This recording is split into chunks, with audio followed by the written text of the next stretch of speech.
Okay, I hope I'm audible to all my students who are attending this particular lecture for the AS level economics course. In this particular lecture, I'm going to start with a new topic in AS level economics. This is government microeconomic intervention. Okay, it's going to be a very interesting topic. We are going to look at, how government regulates the markets in case of demand and supply. Okay, so let's quickly start with this particular lecture. So for all those students who are attending this particular lecture, you can just write the heading.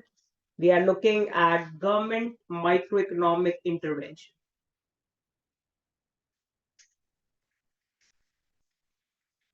Government microeconomic intervention.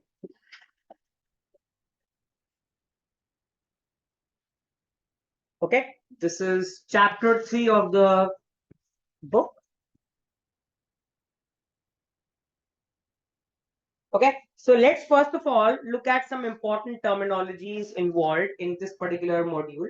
So let's first of all understand what is meant by market failure. So students can write some important terminologies.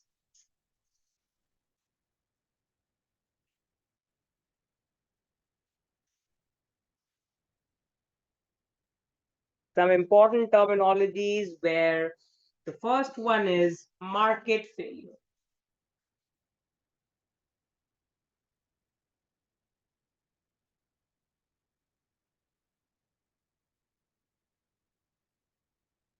So market failure refers to a situation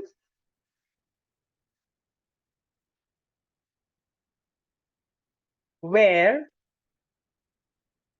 the free market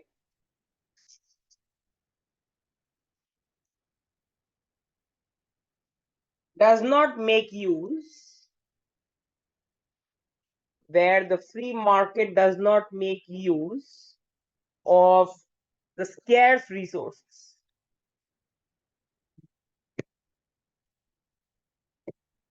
Okay, so when we talk about market failure, if you leave it to the market forces of demand and supply, they may not be able to make the best use of scarce resources.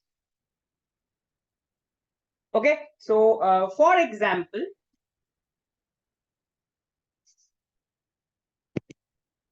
if I talk about merit goods, now we have all learned that merit goods are those goods which have a positive externality. So if you leave it to the private markets, they are going to under provide merit goods. Okay, so I can write first of all, for example, recall that merit goods are those goods that generate a positive externality.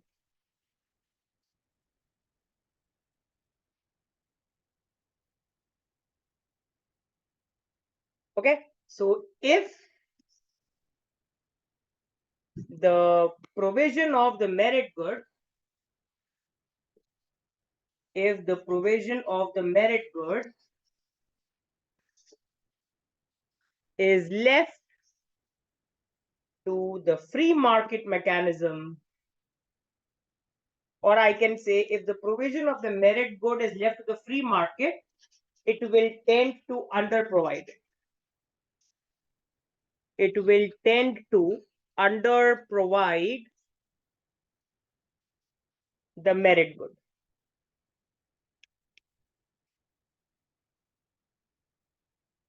That is why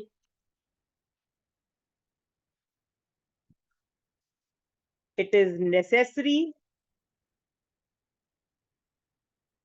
for the government, it is necessary for the government to intervene and provide the merit good. So I am explaining the example again. When we talk about merit goods are those goods which generate a positive externality. For example, education. Now, education creates a positive impact on everyone in the society. So if you leave it to the private markets, they are not going to take into account the fact that merit goods also create a positive externality. So as a result, if you leave it to the private market, if you leave it to the free market, they are going to under provide the merit good, because the free markets are not going to take into account the fact that merit goods create a positive externality. That is why government intervention is required. Similarly, I can say in contrast,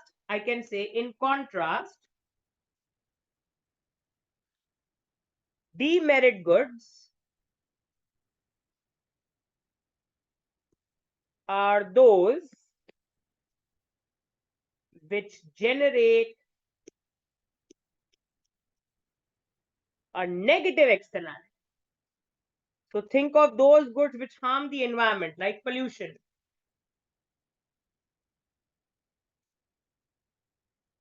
So as a result, so I can say the free market would tend to over provide. The free market would tend to over provide the demerit good. Let me correct myself. It would tend to over provide the demerit good. Hence, government intervention is required. Hence, government intervention is required. So if I sum up, if you leave the provision of the merit good to the free market, it will tend to underprovide it, because the free market will not take into account the fact that merit goods create a positive externality. If you leave the provision of the demerit goods to the free market will tend to over provide them, because the free market will not take into account the fact that demerit goods create a negative externality. Hence, in case of both merit goods and demerit goods where externality is involved, government intervention is required. So this situation is called market failure, where the free markets are going to fail. So you need the government to enter and regulate the market for these goods, be it merit goods, be it demerit goods. So I hope all students who are attending this lecture have understood the first terminology and have no doubts.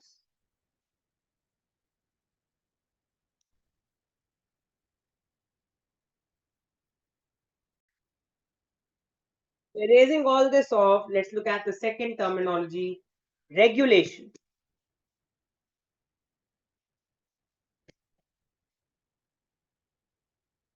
So regulation refers to various means by which the government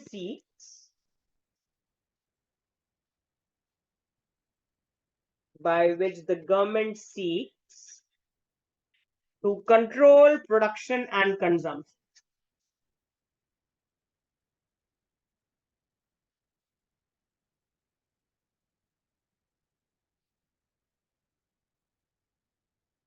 Okay, so regulation refers to various policies which will be taken by the government in order to control production or consumption. Okay, so I can say legal and other methods are used.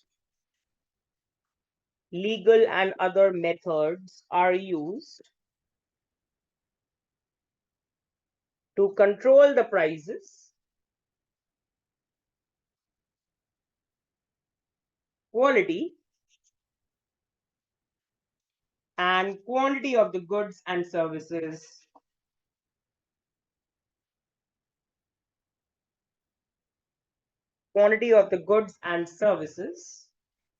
that are produced and consumed.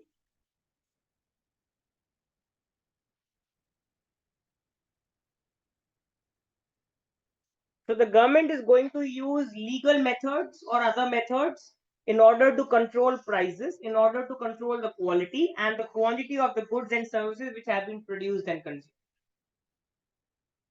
So regulation refers to the policies taken by the government in order to control production and consumption. Okay. Then the third important terminology which we are going to talk about in this particular lecture is taxes. Now we all know taxes are transfer payments which are made by the firms or by the households to the government. So I can write taxes refer to the charges imposed by the government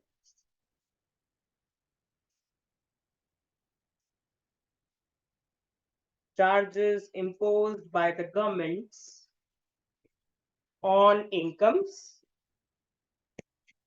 profits,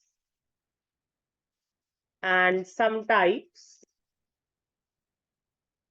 of consumers, some types of consumer goods and services to fund their expenditure. The government imposes these taxes to fund their expenditure. We are going to talk about various classification of taxes later in the lecture. But right now, taxes just refer to the charges which the government is going to impose. These can be charges on income, which we call as income tax. These charges can be imposed on profits of the firms, which we call as corporation tax, or some types of consumer goods and services, which we call as indirect tax. And this will be used to fund their expenditure.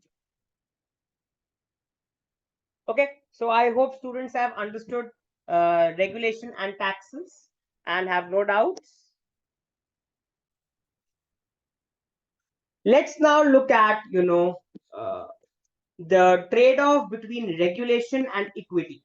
So I can write regulation and equity.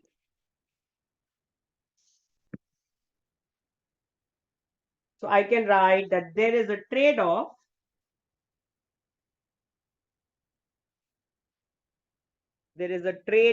between,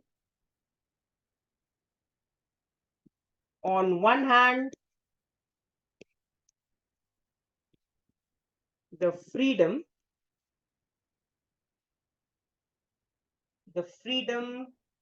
for the firms and individuals in the unregulated markets. Remember, unregulated markets offer freedom for firms and individuals to make economic decisions. And on the other hand,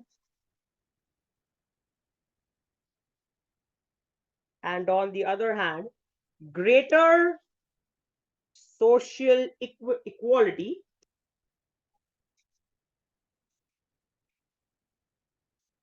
and equity through government regulation of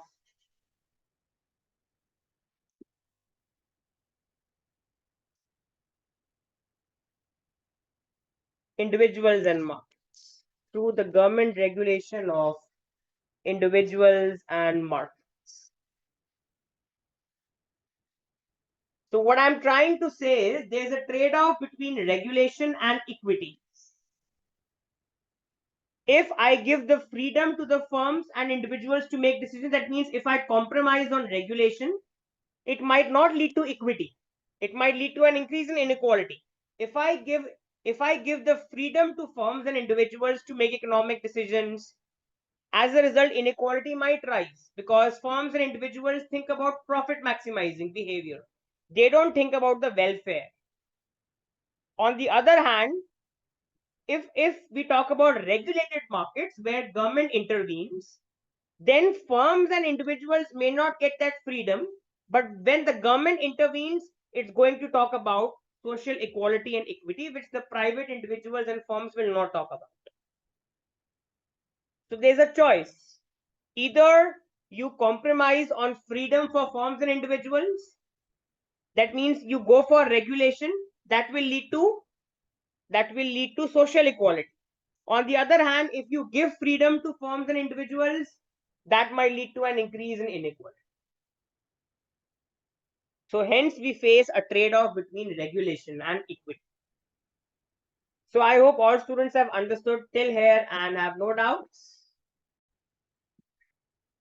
So let me erase all this off and let's now look at maximum and minimum price controls imposed by the government. This is an important topic, maximum and minimum price controls.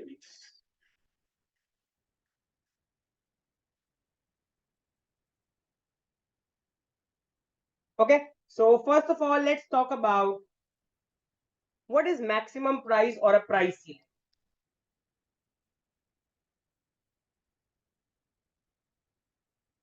Maximum price, also called a price ceiling.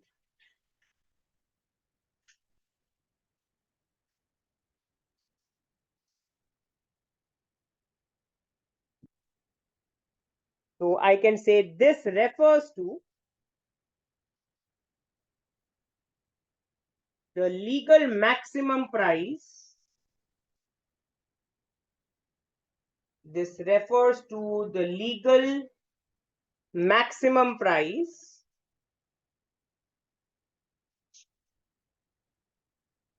imposed by the government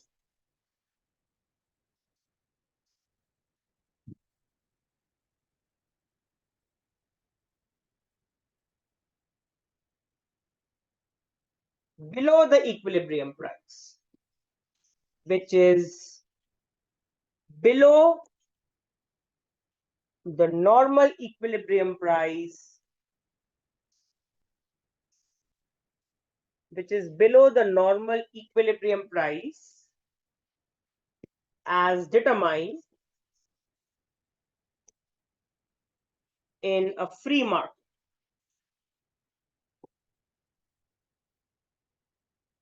So when we talk about a price ceiling, it's going to tell us what's the legal maximum price, what's the maximum price which is imposed by the government. So the price cannot go above the ceiling.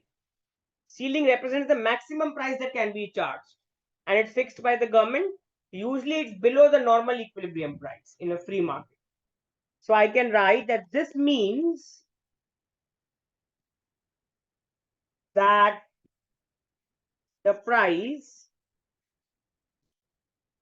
that can be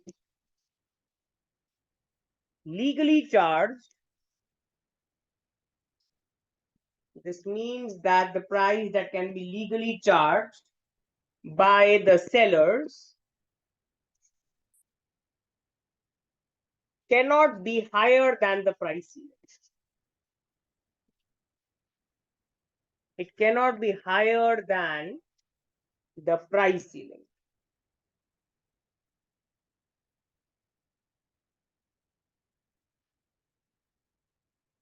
And I can write, for example, some examples for the real world scenario. Governments use legislation. Governments use legislation to enforce the maximum prices for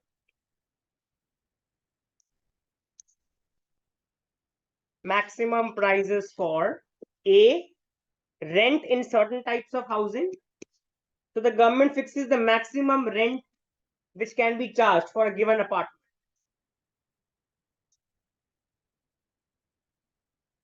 This is especially done to support those households which don't have the shelter or which are looking for shelter. So the government puts a maximum cap on the rent that can be charged. The builders of apartments can't charge a rent above this legal rent.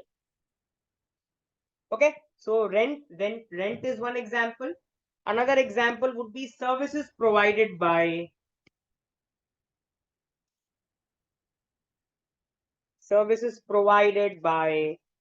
utilities,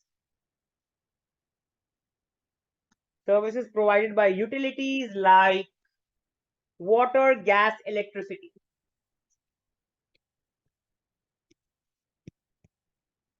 So again, the government has fixed the maximum price for water bills, gas bills, electricity bills. All this is pretty much regulated by the government. The government puts a maximum limit on the price which can be charged for these utilities. Okay, so there are many other examples, but I've just taken two examples. Okay, now let's understand, students, let's understand price ceiling through a diagram. So let me now draw a diagram to explain price ceiling. So let's look at the diagram for price ceiling.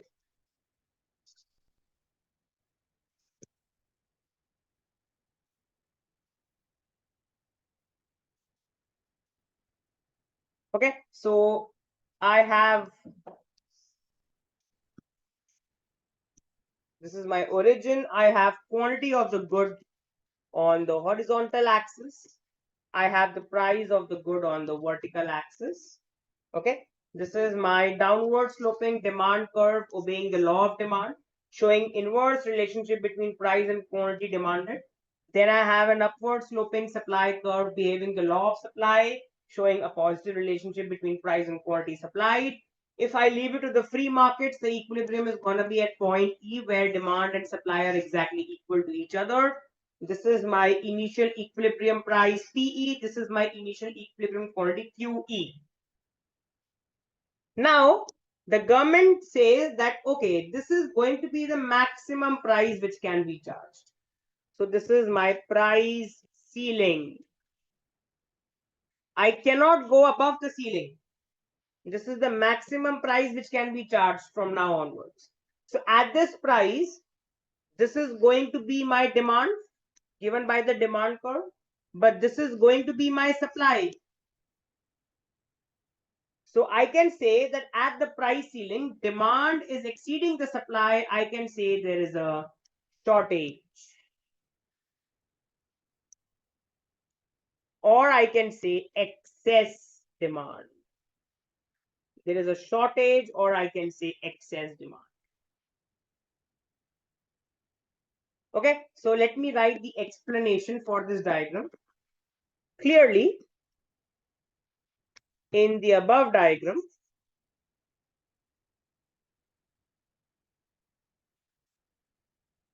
initially,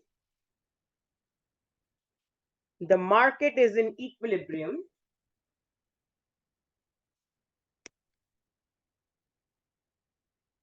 The market is in equilibrium at the point E.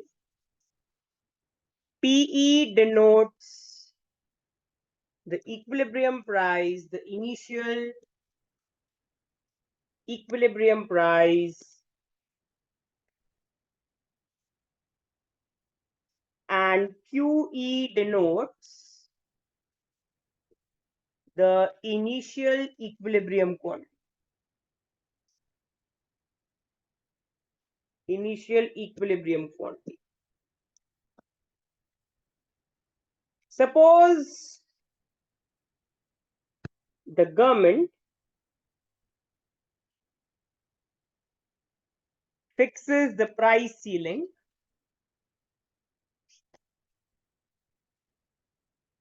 Suppose the government fixes the price ceiling at P1 so that P1 is the legal maximum price. P1 is the legal maximum price that can be charged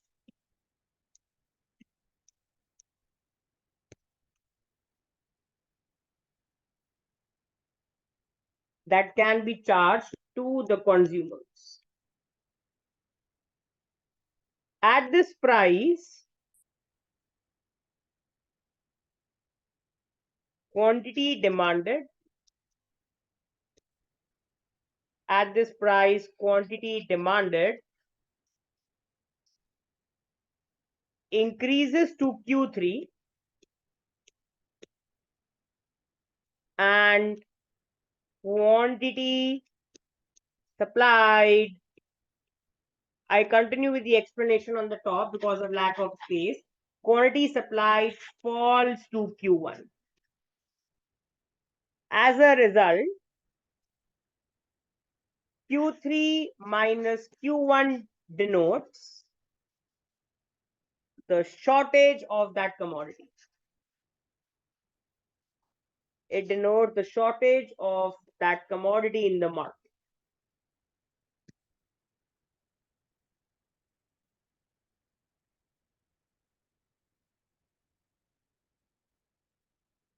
Okay, so that means a price ceiling is going to lead to a shortage of the commodity in the market. Because when the government fixes a price ceiling below the equilibrium price, you can see the demand is going to go up as shown by this arrow, but supply is going to fall as indicated by this arrow. As a result, there's going to be excess demand or shortage of that commodity in the market because of the government imposing the price.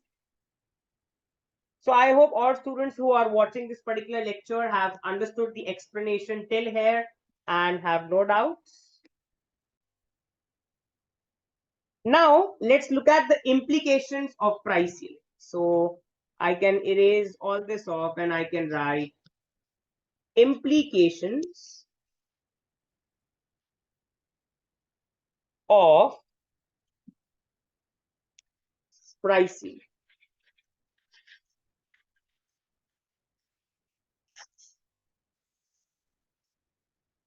The first implication is that I can write that price ceiling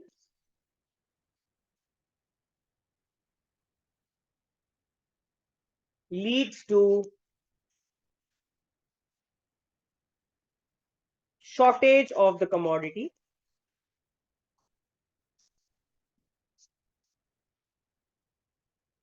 It leads to shortage of commodity in the market. It leads to a shortage of commodity in the market, which in turn leads to queuing,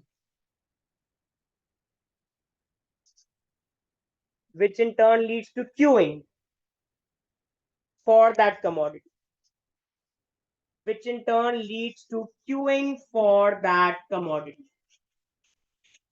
This is one implication of price ceiling. Okay. The second implication of price ceiling is rationing. So I can write, this is another implication. Rationing is another means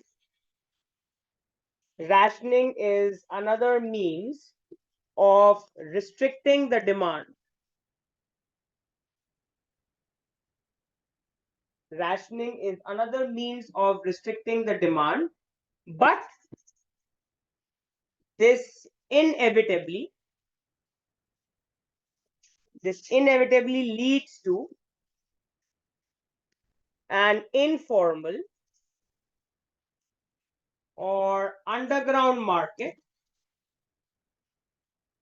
It leads to an informal or underground market for the products involved.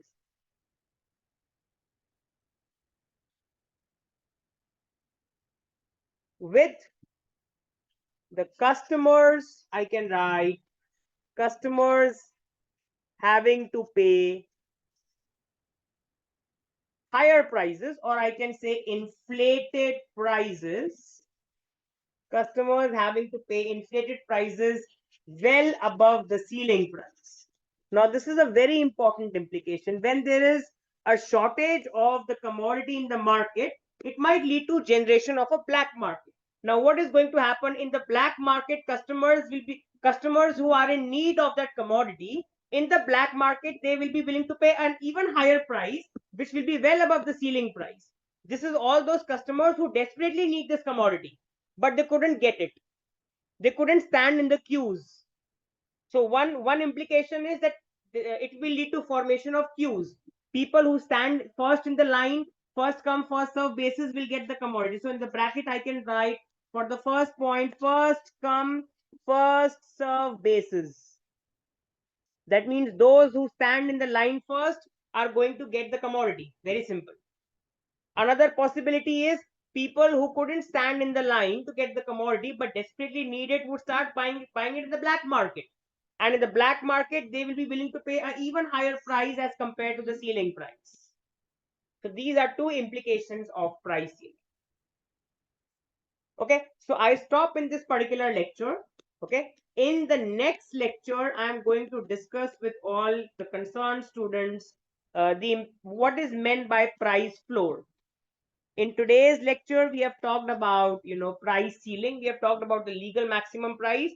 We'll talk about the legal minimum price in the next lecture. So I stop in this lecture. I hope students have enjoyed this lecture. Any doubts, you can mail them at divineschoolofeconomics@gmail.com. This is where I stop in this lecture.